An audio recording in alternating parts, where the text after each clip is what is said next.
Hello everyone, welcome to my YouTube channel Amrit fitness talks. आज मैं हूँ दुलियाजान के पावर हाउस जिम में। और सबसे पहले मैं आपसे एक बात कहूँ, अगर मैं आपसे कहूँ कि 50 साल की महिला है तो आपके मन में कैसा ख्याल आता होगा। अगर भारत की बात करें तो काफ़ी सारे लोग ये सोच रहे होंगे कि एक 50 साल की महिला या तो घर में हाउसवाइफ होंगी या फिर कहीं जॉब कर रही होंगी। पर आज मैं आपको ऐसे एक महिला से मिलाने वाला हूँ जो कि है भारत की पावर लिफ्टर, जो रहने वाली है असम की दुलियाजान में, जिनका नाम है डॉक्टर अनिंदिता प्रियदर्शिनी दास, जिन्होंने जीता है भारत के लिए कॉमनवेल्थ चैम्पियनशिप में 4 स्वर्ण पदक। और साथ ही साथ वो रह चुकी है भारत की strong women of India in power lifting championship masters category में। तो चलिए आज हम उनसे मिलते हैं इस दुलियाजान के 6 पैक लेडीज़ जिम और साथ ही साथ पावर हाउस जिम में, जहाँ पर वो वर्कआउट कर रही है। आज सुबह के करीब 6 बज रहे हैं, तो हमें बहुत ही जल्दी आना पड़ा उनका ये वीडियो लेने के लिए। तो चलिए मिलते हैं उनसे, आइए।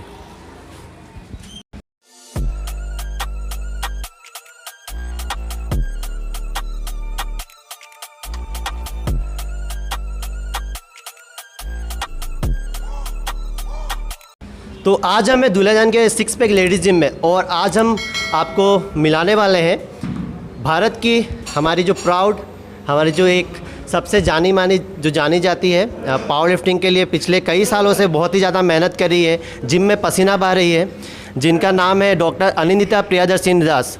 साथ ही साथ वो एक प्रोफेशन से वो एक गायनोकोलॉजिस्ट की डॉक्टर भी है।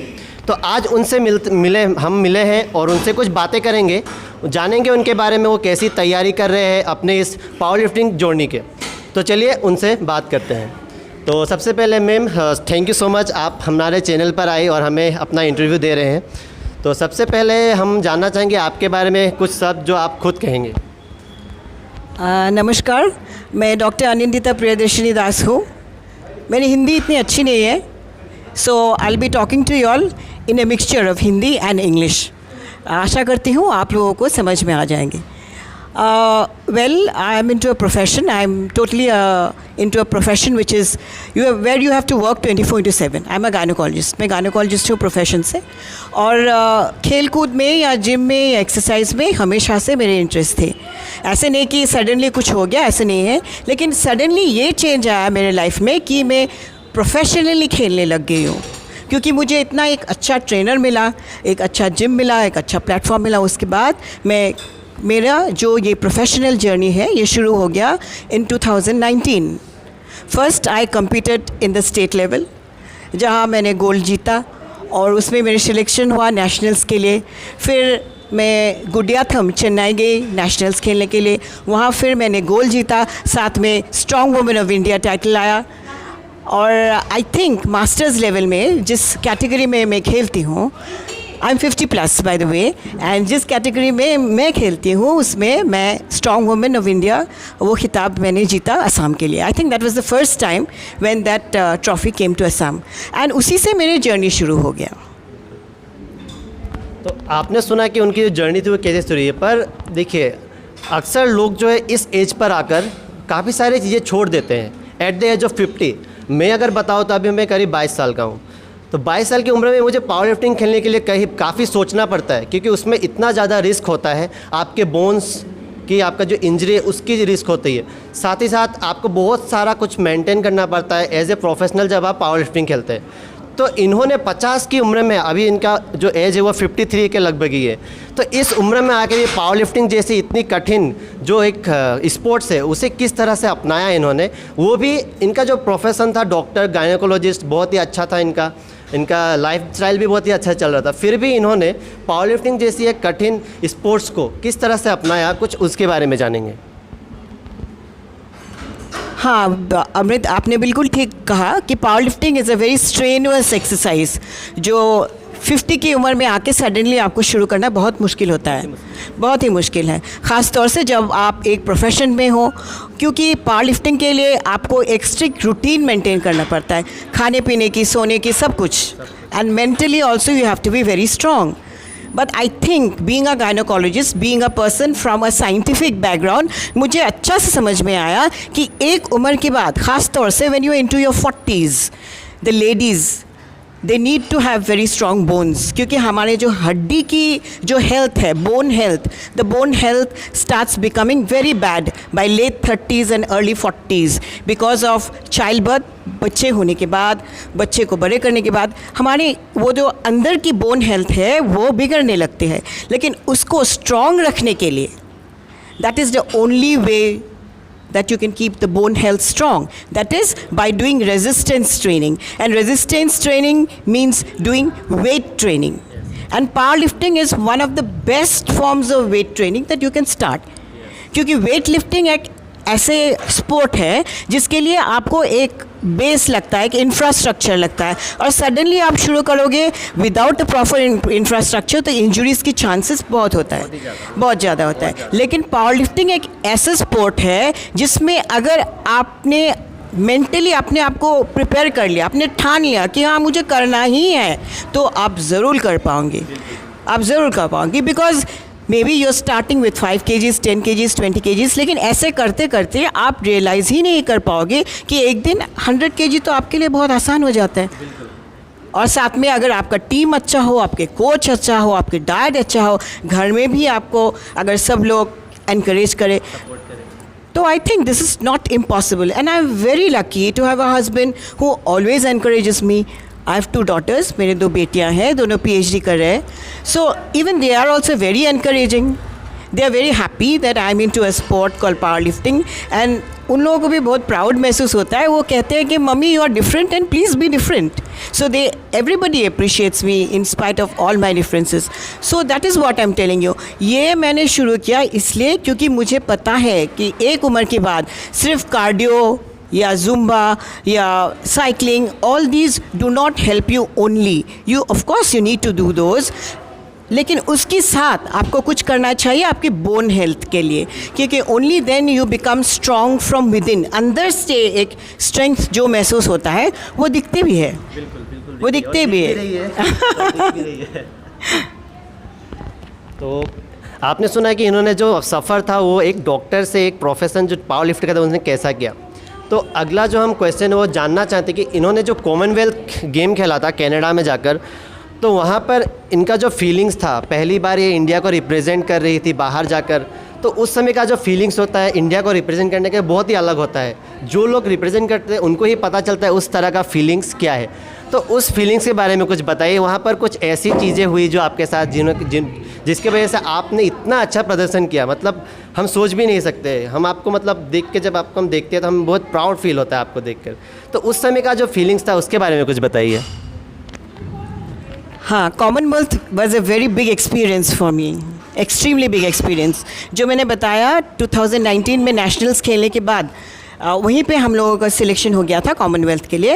And Commonwealth was held in September 2019 in Newfoundland Canada.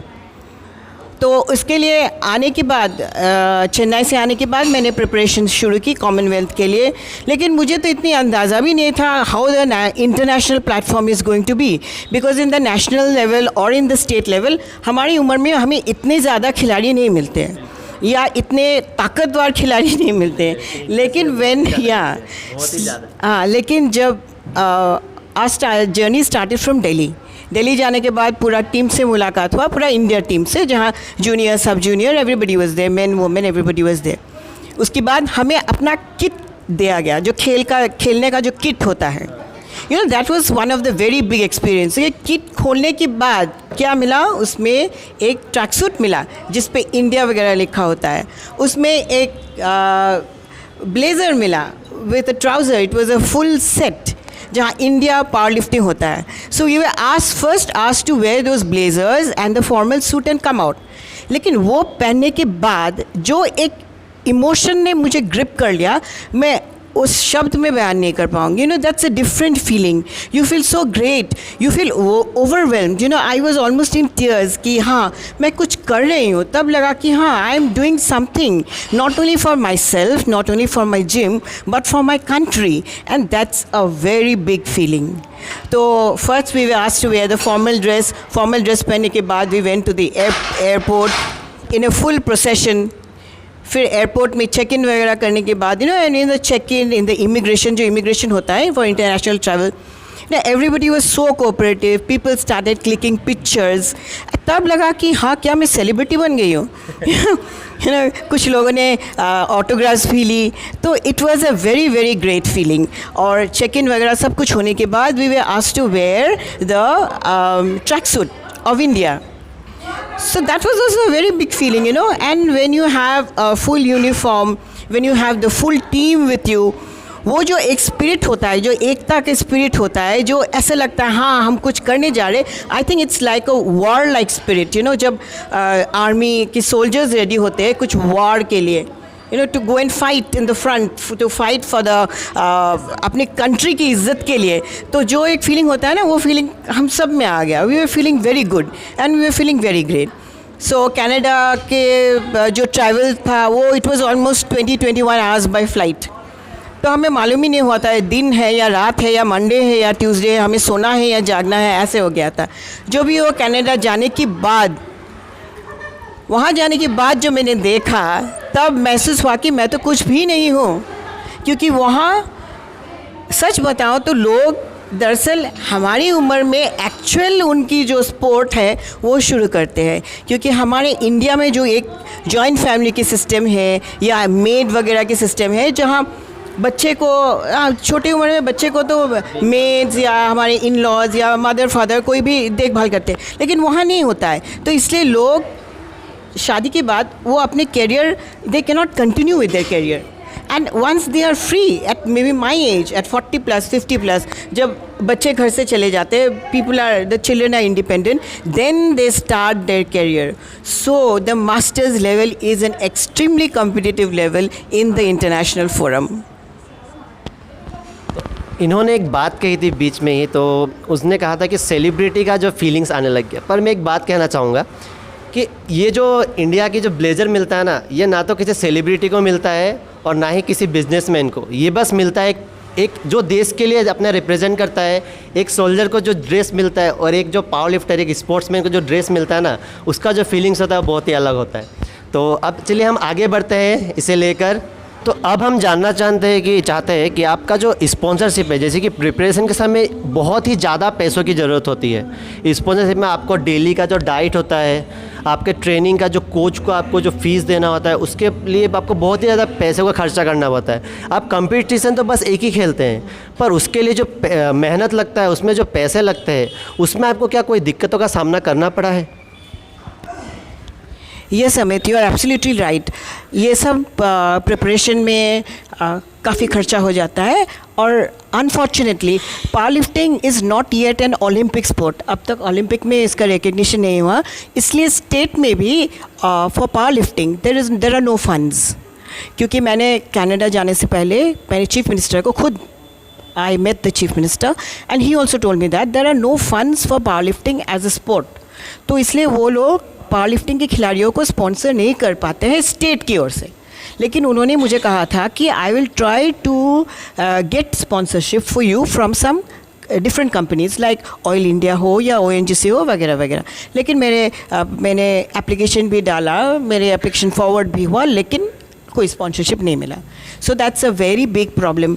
और luckily I could manage my finances. लेकिन मुझ जैसे और मेरे से भी बहुत अच्छे खिलाड़ियों रह जाते हैं पीछे, क्योंकि because of this financial problem. सबके लिए आसान नहीं होता, because buying a ticket and going to the destination of your game is not enough. उसके पीछे जो मेहनत होता है, जो प्रिपरेशन होता है, हमारे कॉस्ट्यूम्स जो होते हैं, एक कॉस्ट्यूम्स की price is minimum 20,000 rupees. And you should have a bench costume, a squat costume, a deadlift costume, उसके साथ शूज़ भी आते हैं, सॉक्स भी आते हैं, and everything. Even the belt, जो बेल्ट भी मैं यूज़ करती हूँ वो 18,000 to 20,000 उसकी वैल्यू है.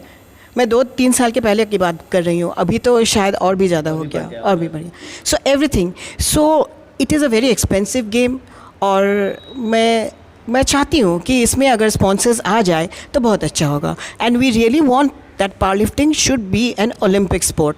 पहले ऐसा भी था कि पावर लिफ्टिंग खेलने के बाद बहुत लोगों को नौकरी भी नहीं मिलते थे, क्योंकि that was not recognised in the list of jobs. You know, जो खेलने के बाद जो जॉब्स होते हैं या जो गेम की सर्टिफिकेट की वजह से जो जॉब मिलते हैं वो नहीं था, लेकिन अभी कुछ सालों से ये हो गया है. अभी railway, postal, many central government jobs are also open for powerlifters. But we really hope that we get sponsorship from good companies and the government also keeps some fund हमारे ये गेम को फॉरवर्ड ले जाने के लिए. तो इन्होंने जो कहा कि स्पॉन्सरशिप का जो प्रॉब्लम है, हालांकि इनका थोड़ा फाइनेंशियल स्टेटस थोड़ा भी अच्छा होगा तो इन्होंने उसे अपना लिया, उन्होंने उसे मैनेज कर लिया. पर अगर आप देखें तो बहुत सारे लोग हैं जो बहुत ही मतलब ऐसी फैमिली से आते हैं जो अफोर्ड नहीं कर पाते.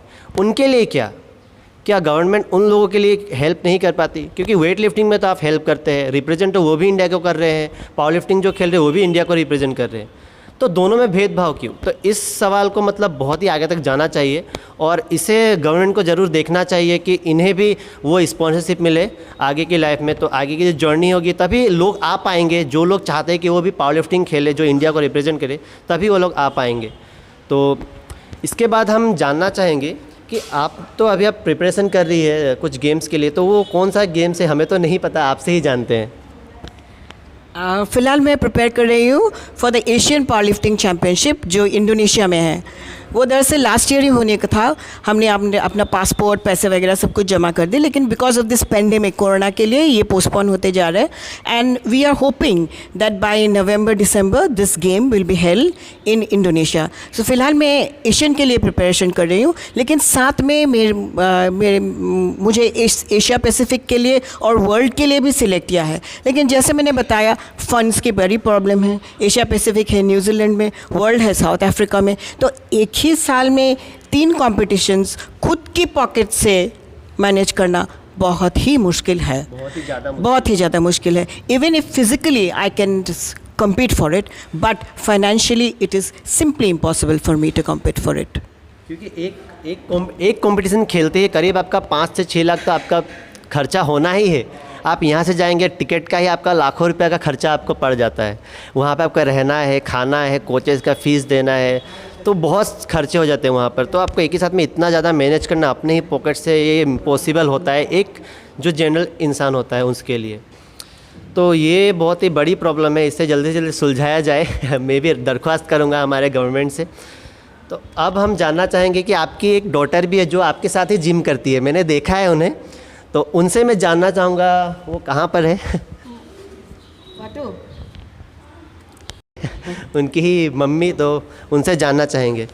तो आपकी मम्मी आपको ट्रेन कर रही है काफ़ी दिनों से, तो वो इंडिया को भी रिप्रेजेंट कर रही है, तो आपको कैसी फीलिंग्स आती है जब आपको ये पता है कि आपकी जो मॉम है वो एक इंडिया को रिप्रेजेंट कर रही है? तो बहुत ही अच्छा फीलिंग होता होगा, किसी को भी अच्छा लगता होगा कि उसकी मम्मी एक रिप्रेजेंट कर रही है इंडिया को. तो आपको कैसी फीलिंग्स आती होगी? बहुत प्राउड फील होता है और इनका जो डिसिप्लिन लाइफस्टाइल है वो देख के बहुत इंस्पायर्ड भी लगता है. और कुछ मम्मी डांटती नहीं है क्या? नहीं डांटती है, अच्छी ट्रेनर है. अच्छा. तो देखिए, हर किसी का नसीब नहीं होता, तो जिसको नसीब है उनको पता है कि उसकी फीलिंग्स कैसी होती है. तो अब हम जानना चाहेंगे कि जैसे कि आपको फैमिली में बहुत ही ज़्यादा फैमिली को भी देखना होता है, आपका जॉब है, एक डॉक्टर है या प्रोफेशन है वो भी देखना होता है, साथ ही साथ आपको ट्रेनिंग भी करनी होती है. तो आपका जो दिनचर्या है, जो आपका लाइफस्टाइल है, वो फुल डे वो कैसे बीतता है? जैसे मेरे डॉक्टर ने बताया, मैं एक बहुत डिसिप्लिन लाइफ स्टाइल जीती हूँ. I like to stick to time. I am very particular about time. जैसे कि मैं सुबह 4 बजे उठती हूँ and I always wake up at 4 o'clock, whatever it is. So 4 बजे उठने के बाद मैं जिम पहुँच जाती हूँ बिफोर 5 o'clock और एट 5 o'clock. उसके बाद I am back home by 7 o'clock and then मैं अपने क्लिनिक में जाती हूँ. और अभी ये जो हमारे कर्फ्यू लॉकडाउन वगैरह चल रहा है, इसलिए I am there in my clinic till around 2-2:30. उसके बाद घर आके थोड़ा देर रेस्ट वगैरह करके I love to have my dinner by 8 o'clock and go to bed by 9. Okay. But जब नॉर्मल डेज चलता है तब तो मैं रात 9 बजे तक ही क्लिनिक में रहती हूँ. फिर भी आके खाना खा के मैं सीधा I try to go to bed. I am not a very social person. ऐसे नहीं कि मुझे सोशलाइज करके अच्छा नहीं लगता, ऐसे नहीं है, लेकिन ये जो बैलेंस मेंटेन करना है अपने ट्रेनिंग के साथ, तो मैं इसलिए पार्टी वगैरह इतने ज़्यादा नहीं करती हूँ, बहुत ही कम. I love socialising but I try to maintain a balance. और ऐसे नहीं कि मेरा लाइफ बिल्कुल डल है, no not at all. I do everything. I listen to songs, मैं नेटफ्लिक्स में सीरियल्स देखती हूँ. I do everything. I sing, I dance, I am into gardening. मेरे घर में पेट्स है, मुझे खाना बनाने भी अच्छा लगता है. I eat a lot of things and बस, बट एवरीथिंग इन बैलेंस. तो मैं समझती हूँ लाइफ में कुछ हासिल करने के लिए you have to maintain a very routine life. और लाइफ में रेपुटेशंस इज़ वेरी इंपॉर्टेंट. ऐसे नहीं कि बस खिसा पिसा पिटासा हो गया मेरी ज़िंदगी. No, if you want to be successful you have to come out of your comfort zone. हम एक जो कंफर्ट जोन बना लेते हैं ना अपने आप में, तो उससे बाहर निकालने से ही आप कुछ हासिल कर पाओगे. सिर्फ मैं नहीं, हर इंसान के अंदर कुछ ना कुछ टैलेंट छुपी होते हैं जो वो खुद तराश सकते हैं. And when can that person do it, or when can that person take out the talent? When he or she comes out of the comfort zone. और ख़ास तौर से हमारी ये दुलियाजान में everything is available so readily, everything is so nicely available कि हम ना एक बहुत ज़्यादा कंफर्टेबल हो जाने की कोशिश. हमारे लाइफस्टाइल भी बहुत वेरी इजी गोइंग टाइप के होते हैं. हम कॉम्पिटिशन्स के बारे में भूल ही जाते हैं. लेकिन आई थिंक इधर रह के भी if we can increase our horizon, कि लोकली रह के हम ग्लोबली अगर देखने की कोशिश करें, कुछ अच्छा करने की कोशिश करें, then you can always set new boundaries for yourself, conquer those new boundaries. और सच बताऊँ तो मेरे greatest opponent is myself. मैं खुद के साथ ही लड़ाई करते रहती हूँ every day, not only in my professional level, not only in the gym, everywhere. जैसे तो मैं अपने प्रोफेशन के बारे में कहती हूँ. अगर आज मैं सोचती हूँ कि ठीक है, कुछ वेरी कॉम्प्लिकेटेड कुछ बीमारी लेके एक पेशेंट आ गए, अगर उनको मैं ठीक कर पाती हूँ 90%, तो कल सोचती हूँ कि इसको मैं 100% ठीक कर दूँगी. और in the same way, if today in the gym I am lifting 100, suppose tomorrow I try to lift 100, 2.5 more. ऐसे मैं अपने आप के साथ अपनी लिमिट्स बढ़ाते जाती हूँ और अपने साथ ही लड़ाई करते रहती हूँ. और I don't try to see what somebody else is doing, क्योंकि मेरे ख्याल से यू शुड बी कॉन्शियस कि आपके ओपोनेंट्स क्या कर रहे हैं, but you should not be feeling jealous, और you should not be trying to do something bad for them, क्योंकि उसी तरह से नेगेटिविटी बढ़ जाता है अपने अंदर. Because that negative vibe comes to you, and negativity अगर अपने अंदर आ जाए you can never achieve something positive. So the best way to be positive is to think positive. And how can you think positive? By doing, कल मुझे क्या करना है, कल मुझे क्या करना है. जो मैंने कर लिया उसके बारे में मैं नहीं सोचती हूँ, मुझे क्या करना है उसके बारे में मैं ज़्यादा सोचती हूँ. क्योंकि अगर मैं सोचते रहूँ मैंने ये कर लिया वो कर लिया, वो ऐसे ही एक थकान आ जाएगी बॉडी में, isn't it? So to remove that, to remove the tiredness, to feel fresh and to do new things, I try to think about new ways of doing things. तो इन्होंने एक बात कही कि आपकी लड़ाई खुद से है. अगर आप खुद से लड़ेंगे तभी आप आगे बढ़ पाएंगे. दूसरों की ना सोचे दूसरे क्या कर रहे हैं, आप खुद से लड़ाई कीजिए, देखिएगा आपको सक्सेस ज़रूर मिलेगा. एक मिथ के बारे में आपसे बोलता हूँ कि जितने भी लेडीज़ हैं, जितने भी वोमेंस हैं, वो सोचते हैं कि वो अगर जिम आए या जिम करें तो उनका भी जो है मसल्स है वो ग्रो हो जाएगा. तो ये कितना सच है या कितना झूठ है ये मैं नहीं बोलूँगा, ये मैं खुद मैम से पूछूंगा, वही आपको बताएंगे, क्योंकि वही करीब 4 सालों से जिम लगातार कंटिन्यू करते आ रही है. Yes, that's a very good question. ये एक मिथ है, आपने ठीक बताया अमृत, ये एक मिथ है. Actually people think कि when you go to the gym you'll start having big muscles, you'll become muscular, और जो हमारे जो फेमिनिटी है वो चला जाएगा. लेकिन ये बिल्कुल गलत है, क्योंकि number 1 it depends on the purpose with which you're going to the gym. जैसे 90% of the people come to the gym with the idea of being fit, fitness के लिए आते हैं. जब आप फिटनेस के लिए आते हो it is not necessary that you have to lift very heavy weight.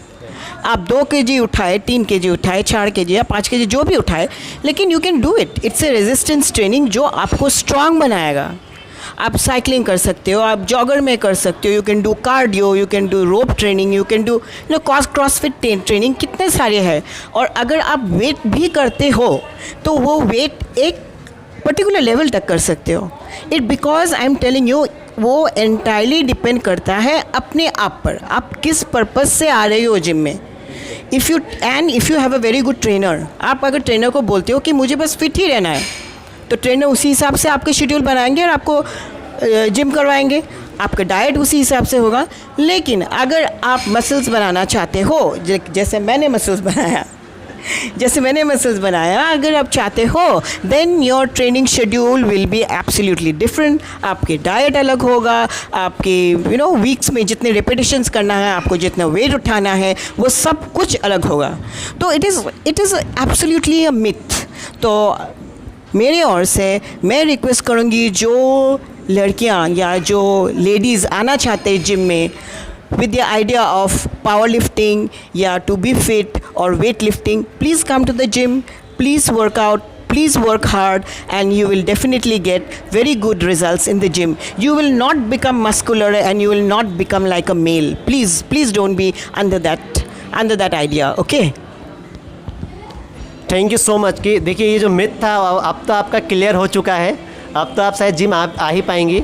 और मैंने देखा है कि दुलियाजान में, खास करके दुलियाजान में काफ़ी सारे जितने भी लेडीज़ हैं वो जिम आ भी रहे हैं, पहले से बहुत ही ज़्यादा. जब इन्होंने जिम शुरुआत किया था, मैं आपको एक बहुत ही इंटरेस्टिंग फैक्ट बताता हूँ. उस समय मैं भी जिम आ रहा था, तो इनको मैंने देखा था, जितने भी बॉयज़ हैं बस अकेली यही एक थी जो वर्कआउट करती थी, बस अकेली. जितने भी पूरे जिम में बस लड़के ही रहते थे और ये अकेली थी एक लेडीज़ जो यहाँ पर वर्कआउट करती. तो ये बहुत ही ज़्यादा, मतलब आप सोच भी नहीं थे उस समय का मोमेंट कैसा होता है. तो अभी तो बहुत ज़्यादा आते हैं जिम में. मैं आपको दिखाऊंगा कुछ देर बाद. काफ़ी सारे लेडीज़ है अभी, इनके वजह से ही शायद बाकी सारे जितने भी गर्ल्स है या लेडीज़ है वो अभी जिम आ रही है. तो आज का जो हमारा आखिरी सवाल है वो है हमारा कि यूथ के लिए जो मैसेज है, जैसे कि हम भी यूथ है, 20 ईयर ओल्ड, 22 ईयर ओल्ड, लगभग 30 ईयर्स का हर कोई यूथ ही होता है. तो हमारे यूथ के लिए क्या मैसेज देना चाहेंगी आप मैम? तो उसके बारे में कुछ बताइए. तो द प्रेजेंट डे यूथ को मैं यही मैसेज देना चाहती हूँ कि exercise, diet, it is a form of life. इसको अपना लाइफ में इनकॉर्पोरेट करना चाहिए. ऐसे नहीं कि मैंने जिम ज्वाइन कर लिया, 6 वीक्स में मुझे बॉडी बनाना है, 12 वीक्स में बनाना है, या मुझे कोई ऑल इंडिया कंपटीशन में ज्वाइन करना है, एक फ़ोटो शूट करना है. No, that is rubbish. Because ये जो होता है ना, इसके लिए आपको आर्टिफिशियल सब्सटेंसेस बहुत लेना पड़ता है, जो बाद में जाके आपकी फ्यूचर लाइफ में ये बहुत हैम्पर कर सकता है. आपकी लिवर, आपकी किडनी, आपकी होल बॉडी में ख़राब इफेक्ट कर सकते हैं.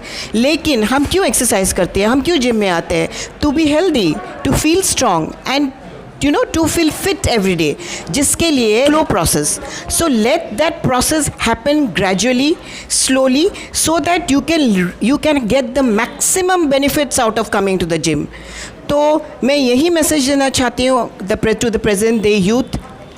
Exercise, diet is a form of lifestyle modification. अब जंक फूड छोड़ो, eat clean, stay lean, and work hard, you will definitely do good. तो thank you so much ma'am, आपने हमारे साथ इतना ज़्यादा समय दिया. आप इतने बिजी रहती है फिर भी आपने हमारे लिए समय निकाला, तो इसके लिए मैं आपको बहुत ही धन्यवाद करता हूँ. ऐसे ही मैं, और साथ ही साथ आपका जो एशियन गेम्स है उसके लिए मैं आपको चाहूँगा कि आप वहाँ पर गोल्ड लेकर आए फिर से, और हमारे पूरे भारतवासियों का प्राउड फील कराए. तो थैंक यू सो मच. हम मिलेंगे आपसे फिर जब आप एशियन गेम्स में आप गोल्ड लेकर आएंगी, तब भी मैं आपके साथ एक इंटरव्यू जरूर करूंगा. Thank you ma'am. ओके, आपका इंस्टाग्राम का आईडी मुझे दे दीजिएगा, मैं लिंक में दे दूंगा. डॉक्टर अनिंदिता पीदास. डॉक्टर अनिंदिता पीदास आपको मैं लिंक में दे दूंगा. आपको, आप ज़रूर फॉलो कीजिएगा मैम को. आपको काफ़ी सारे नॉलेज आपको मिलेंगे वहाँ पर. और मैं चाहूँगा कि मैम एक पर्सनल ब्लॉग भी बनाए. श्योर, ये बहुत ने रिक्वेस्ट किया, and I will definitely make a personal blog, and I hope जो भी इंफॉर्मेशन वहाँ आए that will be helpful for all of you all. And if you have any questions you can ask him, I will answer to him. And I hope this video when it goes to the YouTube उसको अच्छा reviews मिलेगा. I really want that. Thank you so much. Thank you so much ma'am.